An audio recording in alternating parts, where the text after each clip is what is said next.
Welcome to this game review of Northgard here on Additional Pylons Games. Today we're going to be looking at this Viking themed real-time strategy game. First off, big thanks to Shiro Games and the key that they gave me to review this. So with that, let's go ahead and get started with this review of Northgard.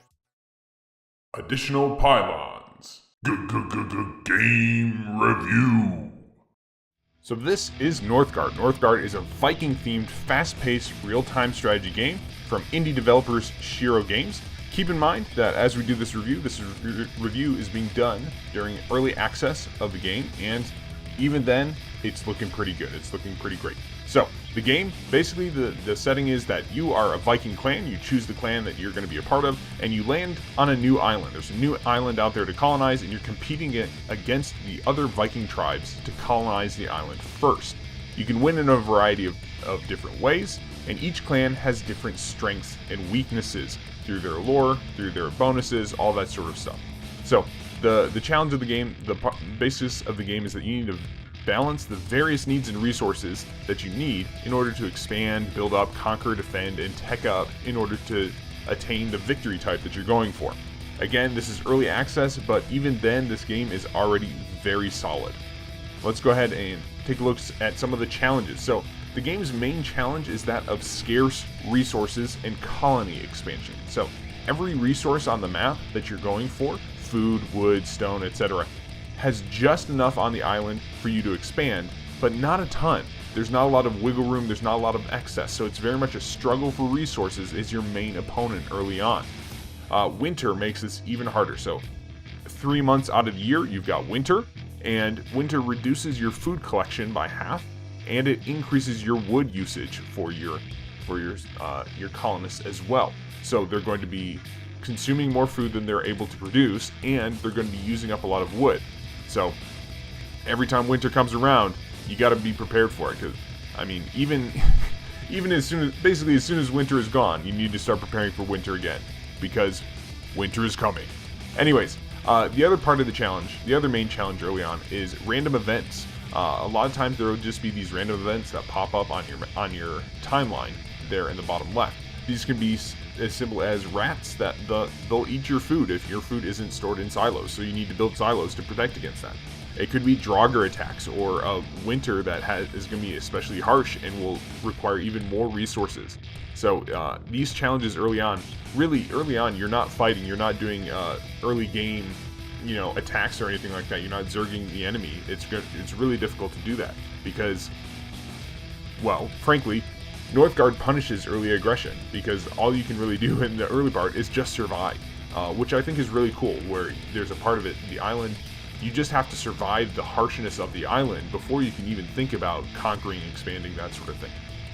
So yeah, early on, food and housing, scouting to find the best expansions, animal attacks, winter, random events, these things really make it difficult to expand. It's very much the game acting upon you rather than you acting upon the game. You're just trying to survive. Mid-game, as you start to get a little bit more of a handle on things, maybe your food production gets up and running, you've got a good wood, and maybe you've got some good wood production going on, you start transitioning towards looking at happiness, keeping your colonists happy so that they'll keep expanding, so that you can invite more colonists over. Getting stone and iron to improve your buildings and to improve your tools. Finding choke points for defense so that you can, so as you come in contact with other tribes and colonies, you're not left out in the open.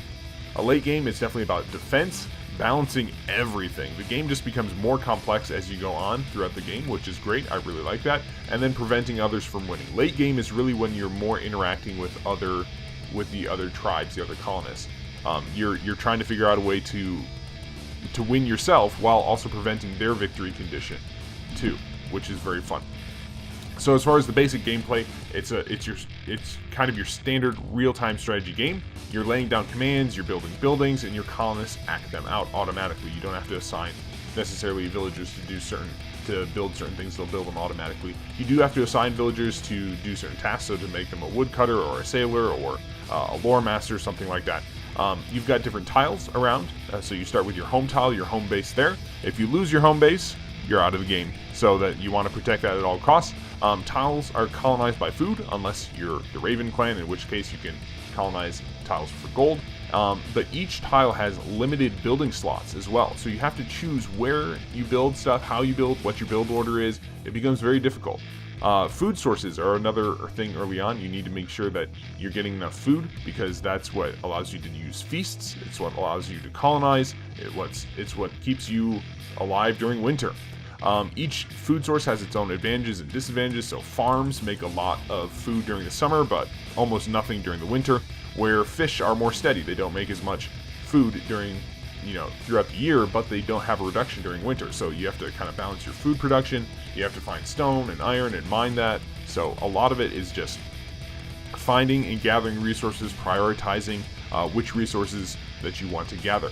Each of the tiles that you explore and colonize to, they're going to have some sort of special feature. They might have a wolf den there. They might have a Draugr tomb, and you have to clear those out before you can actually colonize it. They might have a stone circle where your lore masters can start researching lore, basically the tech tree for the game. They might have a forest, which improves your woodcutter's ability to gather wood there. So you want to plan your building and your expansions accordingly to what you're going to need in the future. So a lot of it also is future planning and strategizing in that way as well. Combat is pretty tough, actually. As a general rule, most of the time you only have enough people and enough production and enough food, wood, and gold production to support one army. And generally your army is about 5 to 8 men plus a war chief, who's a special character that you can purchase at the war camp. So you're looking at a pretty small army, and even then you're only able really to I like this restriction on combat, actually. It forces you to think strategically on allies and attacking, that sort of thing, because you don't have 2 or 3 armies waiting around. You basically can only support one army, and you have to rely on your villagers and your defense towers to kind of hold the line if you get attacked and your army's out somewhere else. So it kind of keeps with the theme of Northgard of scarcity. Not only do you have a scarcity of resources, but you also have a scarcity of production and a scarcity of people, which forces you to have a scarcity of your military. You can only have one military generally at a time.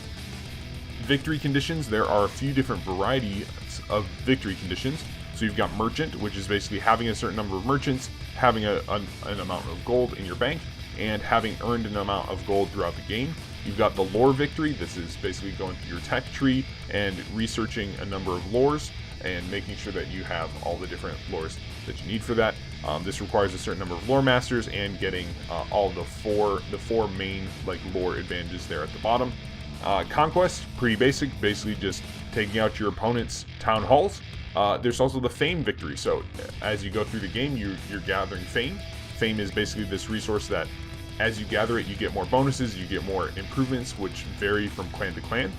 In order to get the fame victory, you have to have colonized, at this time, 12 tiles, which is really tough, actually. That's very difficult to do, I've found. You have to build the Altar of Kings, and you have to have 1200 fame. And then there's also map-specific victory conditions, which I really like. I like that each map has its potential for different victories. So there's a portal to Helheim, which if you colonize and hold that for 12 months, you win.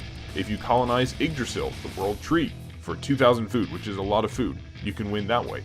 You can also forge Thor's hammer, which is pretty cool. And there's also the Wyvern and the Sword of the Gods, which both can help you towards like a fame victory or a lore victory, respectively.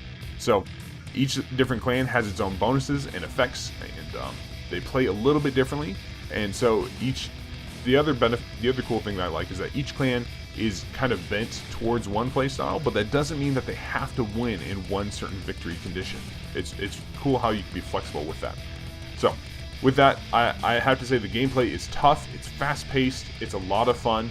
It's a good multiplayer game if you have some buddies who you want to try out. You kind of need to ban Raven Clan though because of their mercenary ability, but anyways, we'll get into that when I do the clan-specific reviews.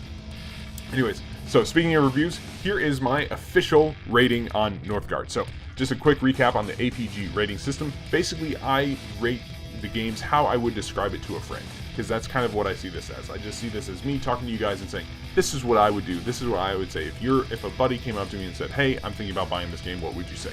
So, a game that's a 1, never buy. Don't ever buy this game. It's buggy, it's crappy, it's terrible. Don't bother. You're gonna want to return it anyways. Save your time and money. A game that's a 2, serious cautions about this game. I would only buy this game if you're a super fan of the series, if you're a fan of the anime or the TV show that it comes from, or the comic book characters, or whatever it is. If you're a big fan of the, Lord of the Rings or whatever, it's not a good Lord of the Rings game or something like that, then I would say, I would serious caution is a 2. A 3 is a solid, fun game. It's well worth your money. It's not gonna revolutionize your life, but it's gonna be fun. It's gonna be good. It's gonna be a solid game. This is most games. They're pretty average. Anyways, a 4, recommended purchase. If a game is a 4, I would say if you like this game, if you like this genre of games, you should go buy this game. So if you're a fan of shooter games and I review a shooter game and give it a 4, go buy this game. You're gonna enjoy it. You're gonna have a good time. You're not gonna regret your purchase. And then a 5. So a game that's a 5, this is a buy now game. Go out, sell a kidney, sell your firstborn child, something like that, and go buy this game. It's a classic in the making. You'll never regret buying it. So that's my rating system. Northgard, honestly, I'm going to give this a 4, and it's probably going to end up at a 4.25 or 4.5. This game is excellent. It's really good. If you like real-time strategy games, if you like fast-paced games, it's a lot of fun. Each game takes approximately maybe an hour and a half, hour and 15 minutes, depending on how quick you are, what difficulty you play on, or if you know how good the other players are, if you play in multiplayer, that sort of thing. It's fast-paced, it's tough, it's fun. It's a great, even now it's in early access, it's a great game.